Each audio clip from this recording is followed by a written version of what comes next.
Halo semuanya. Hari ini kita akan melakukan wawancara dengan salah satu UMKM lokal yang ada di Sukoharjo, yaitu Batik Anggreni. Sebelumnya perkenalkan, saya Hafizah Ikatsari Ramadhani dengan NIM 41. Saya Marta dengan NIM 21. Saya Naila dengan NIM 75. Saya Valerina dengan NIM 44. Kami dari Universitas Veteran Bank Nusantara Sidoarjo. Dan sekarang kita akan melihat bagaimana proses pembuatan batiknya.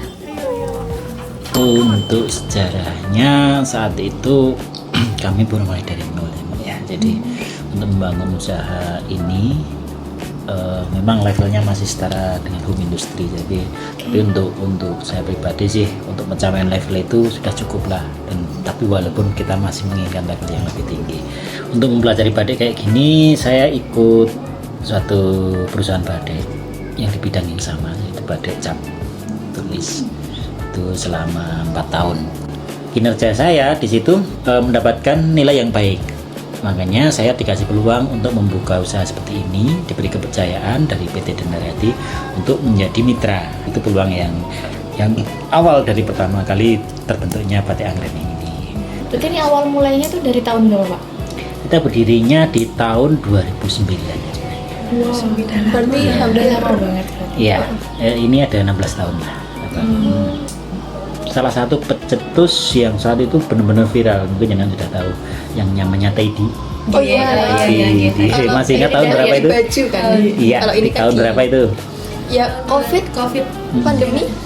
Ya, Awal-awal 2019 2020. 2020. Ya, itu saya termasuk pencetus awal. Kalau untuk perekrutan kita ada kayak deskripsi ya, jobnya ya, jadi kayak keperuntukan. Jadi memang kita bagi di sini ada beberapa yang memang memerlukan tenaga ahli seperti babar, lorot, itu juga butuh keahlian.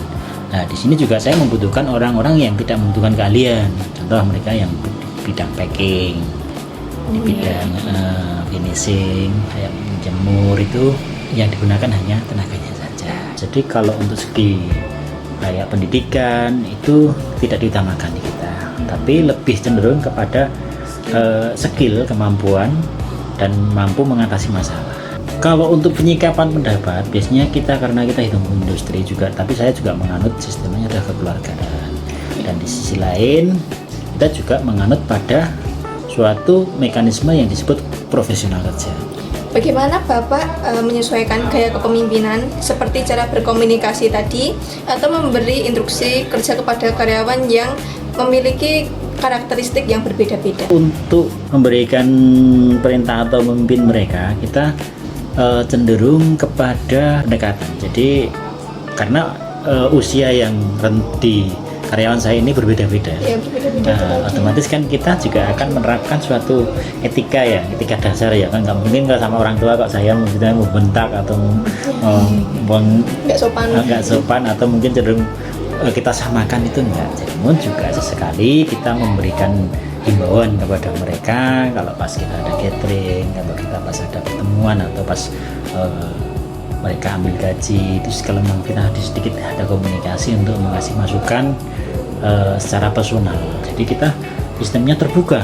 Kalau mereka mau ngeluh, di mana keluhanmu, nanti kita carikan solusi. Untuk perlakuan, saya menggunakan metode kemanusiaan. Ketika mereka juga umurnya sudah tua, mau yang muda, untuk secara adilnya bagaimana? Jadi kemampuannya secara energi, kalau memang mereka kuat, ya akan mendapatkan, kalau pas borongan mereka mendapatkan seimbang dengan apa yang mereka perjuangkan. Tantangan yang terbesar kita biasanya itu ketika terjadi sebuah kenaikan harga atau kenaikan gaji. Itu gejolak paling besar biasanya di situ terjadi. Nanti langkah solusinya saya biasanya pakai dua cara, mengiyakan namun tidak 100% pada kenaikan standarisasi, namun juga kita menekan di bidang yang lain. Jadi mereka naik gaji, saya juga harus memberikan, namun tuntutannya mereka harus lebih meningkatkan kapasitas mereka. Tidak terjawab semua? Baik, Pak. Pertanyaan kami sudah terjawab semua. Terima kasih banyak atas waktu dan kesediaan Bapak dan berbagi pengalamannya dengan kami hari ini. Semoga usahanya lancar dan sehat selalu.